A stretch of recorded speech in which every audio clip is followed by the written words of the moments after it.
মর্মান্তিক এক পথ দুর্ঘটনায় আবারও কেড়ে নিল এক তরতাজা যুবকের প্রাণ, পাশাপাশি খালি হল আরও এক মায়ের কোল। মূলত শনিবার রাতে আগরতলা উড়ালপুলে বাইক ও গাড়ির মুখোমুখি সংঘর্ষে দুজন গুরুতর আহত হয়। পরে অগ্নি নির্বাপক দপ্তরের কর্মীরা খবর পেয়ে ছুটে এসে রক্তাক্ত অবস্থায় আহতদের উদ্ধার করে জিবিপি হাসপাতালে নিয়ে যায়। কিন্তু তার মধ্যে প্রদীপ ভট্টাচার্য নামে এক যুবক চিকিৎসকদের সমস্ত চেষ্টা ব্যর্থ করে না ফেরার দেশে পাড়ি দেয়। রবিবার ময়না তদন্তের পর পরিবারের হাতে উক্ত 27 বছর বয়সী যুবকের মৃতদেহ তুলে দেওয়া হয়। মৃত যুবকের বোন জানায়, কোনো একটি পুজোর অনুষ্ঠানে অংশগ্রহণ করতে গিয়েছিল সে। সেখান থেকে ফেরার পথে ঘটে এই দুর্ঘটনা। জানা গেছে, তার বাড়ি কমলপুরে হলেও আগরতলা শিবনগরে ভাড়া থেকে কোনো একটি প্রাইভেট কোম্পানিতে অ্যাকাউন্টেন্ট হিসেবে কাজ করত।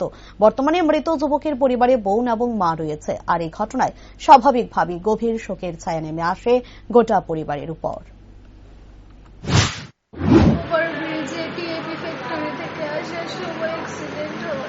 কিভাবে হয়েছিল? গাড়ির সঙ্গে ধাক্কা লাগে। তারপর আপনারা কিভাবে খবর পেলেন? আমাদেরকে ফায়ার স্টেশন থেকে ফোন করা হয়। আপনার বাইক কোথায় গিয়েছিল? এবং টিএপি ফ্যাক্টরিতে শনি পূজায় গিয়েছিল। আসার সময় অ্যাক্সিডেন্ট হয়। কয়টার সময় হয়েছিল ঘটনা? রাত 9:30। কি গাড়ি না অন্য কিছুর সঙ্গে? না, গাড়ি। এখন অব্দি গাড়ির চালক বা তাদের আটক করা হয়েছে কি? না। আপনারা পুলিশে কোনো অভিযোগ দায়ের করেন? করবেন কি? এখন অব্দি গাড়ির বিষয়ে কোনো তথ্য পেয়েছেন আপনারা? গাড়ির নাম্বার পাওয়া গেছে।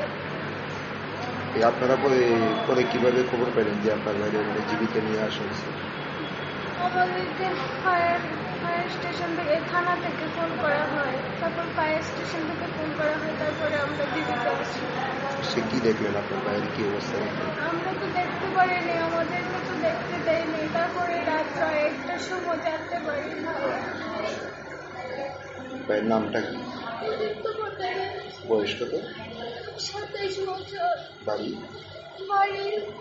পারিবারিক অ্যাড্রেস কমলপুরের, প্রেজেন্ট অ্যাড্রেস আগরতলা শিবনগর। বাড়িতে বর্তমানে কে আছে? বাড়িতে বর্তমানে মা, আমি আর দাদা ছিল। আপনার দাদা কি করে? তীর্থময়ীতে এবি ট্রেডার্সে অ্যাকাউন্টসে ছিল। এক ভাইয়া?